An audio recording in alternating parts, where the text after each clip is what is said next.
Bantuan Hukum Jakarta membuka posko pengaduan guru honorer dan korban pemecatan.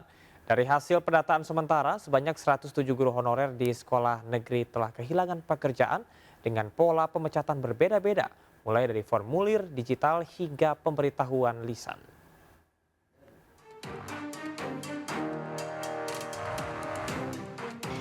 Ratusan guru honorer yang mengajar di berbagai sekolah di DKI Jakarta dari jenjang SD hingga SMA mengalami pemberhentian sepihak akibat cleansing atau pembersihan data yang dilakukan oleh Dinas Pendidikan DKI Jakarta.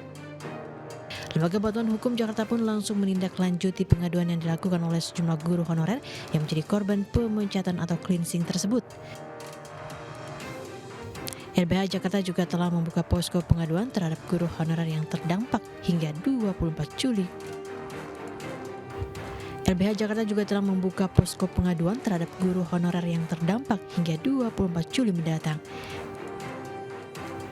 LBH Jakarta mencatat terdapat 107 guru honorer yang tersebar di 5 kota madya Provinsi DKI Jakarta di tingkat sekolah dasar, sekolah menengah pertama, hingga sekolah menengah atas. Meski belum menentukan tindakan hukum yang akan ditempuh, namun LBH Jakarta menilai pola pemecatan dilakukan secara berbeda-beda, mulai dari formulir digital hingga pemberhentian lisan. Hingga Jumat sore sekitar 190 guru honorer telah melapor ke LBH Jakarta. Diprediksi lebih dari 400 guru honorer mengalami pemberhentian secara sepihak.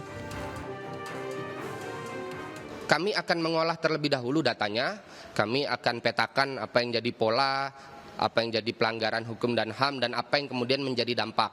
Dari situ data ini menjadi penting sebagai bahan advokasi ke depan. Karena dari beberapa waktu yang lalu pihak Kepala Dinas Pendidikan itu menyampaikan data, dan menjadi penting pula kami untuk menyampaikan data yang tentunya menjadi argumentasi kami bahwa kebijakan ini merupakan kebijakan yang tidak adil dan cenderung diskriminatif khususnya terhadap guru-guru honorer. Sementara, 2 tuntutan yang diajukan para guru honorer diantaranya memulihkan status dan pekerjaan para guru honorer di sekolah dan mendorong tata kelola aturan yang adil dan setara bagi pegawai non-ASN di lingkungan pendidikan. Dari Jakarta, Elsie Casey, Novan Dwi Kusuma, iNews melaporkan.